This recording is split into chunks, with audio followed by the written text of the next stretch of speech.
Je vais prendre la parole au nom d'un mouvement qui s'appelle le mouvement du dialogue avec l'ange, avec Guy Tamalas et puis mon époux Bernard Monteau.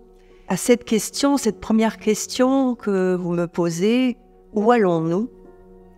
Eh bien, je pense qu'il y a concrètement, à chaque instant de nos vies, deux directions possibles.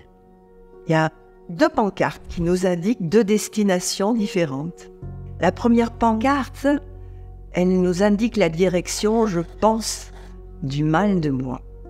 Je pense du mal des autres et du monde. Et la deuxième pancarte, eh bien, je pense du bien de moi, des autres et du monde. C'est incroyable, on a à chaque instant ce choix possible de deux destinations différentes, mais il se trouve qu'il y en a une, on n'a aucun effort à faire, elle descend. C'est une route qui descend, on n'a qu'à se laisser aller, à juger ses fragilités, ses petitesses, à répéter notre histoire. Et puis on a une route qui monte. Il va falloir faire un effort pour aller à un sommet de nous et de tenter d'aimer nos fragilités. Mais en fin de compte, si à chaque instant on a ces deux pancartes, ces deux choix de destination, la fin du parcours, la fin de la route, elle n'est pas la même. Et il y en a une où on arrive dans une vie, mais un peu souffreteuse, où on a une vieillesse aigrie, une vie qui ne sert à rien. Et puis l'autre, c'est une vie qui cherche le meilleur et une vie qui va en direction d'une tâche à accomplir, d'une mission. Et moi, je trouve que Dieu est un peu audacieux d'avoir laissé à l'homme le choix de sa propre destination. Mais il n'empêche que ce choix va déterminer la suite de l'évolution de la vie. Chacun le nôtre, choix. Alors, la deuxième question que j'aime beaucoup aussi, c'est alors, qu'est-ce que ça donne en marche vers l'homme nouveau? Eh bien, il se trouve que moi, j'ai vécu avec une femme nouvelle qui s'appelle Guy Tamalas. Et autant vous dire que c'est totalement épuisant. C'est épuisant parce que c'est un autre monde, c'est un autre plan de conscience. Et tant qu'on n'y est pas soi-même, c'est comme si c'était une fréquence de vie qui était un peu inaccessible. C'est épuisant parce que l'homme nouveau, en tout cas ce que j'ai vécu auprès de Gita, ça sourit tout le temps. Ça déguste tout le temps. Ça s'émerveille de tout. Et ça rit de ses propres imperfections. À côté, c'est vrai qu'on mesure que l'homme ancien, lui, il a un peu plus de mal à déguster la vie. Et puis l'homme nouveau, il a une particularité, c'est qu'il consacre sa vie à aider les autres, à aider la misère des autres. Et il n'est plus tourné uniquement vers lui-même, moi et ma vie, et voilà, et les choses que je possède. Il est tourné vers comment permettre à d'autres de mieux vivre. Moi, j'ai appris à bien vivre avec moi-même. Qu'est-ce que je vais trouver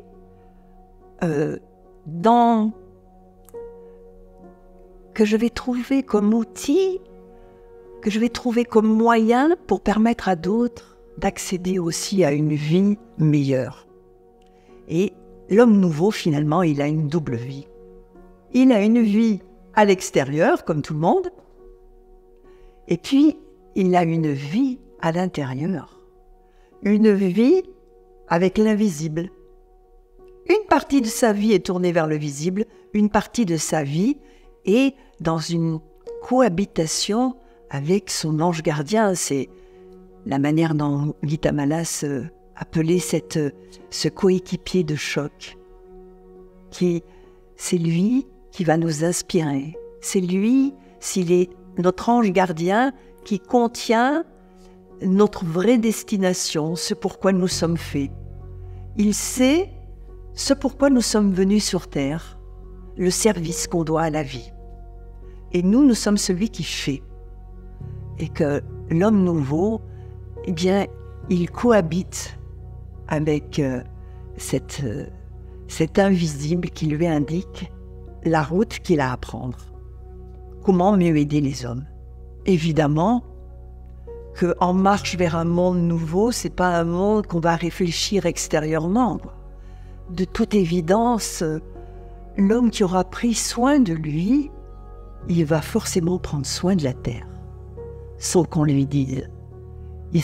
C'est pas une écologie où on demande de faire attention à tel ou tel, à l'eau, à l'électricité. Non, mais naturellement, il prendra soin de la terre et de toute la création. Dans ce monde nouveau, c'est un monde qui sera un monde de partage. Ce ne sera pas possible de vivre à côté de quelqu'un qui n'a pas, sans lui donner quelque chose.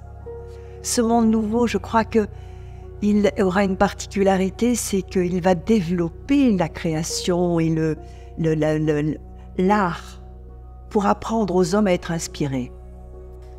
Ce monde nouveau, il aura d'autres sports, des sports qui ne seront plus compétitifs, mais qui tiendront compte de comment servir au mieux ce corps, cet outil, quoi.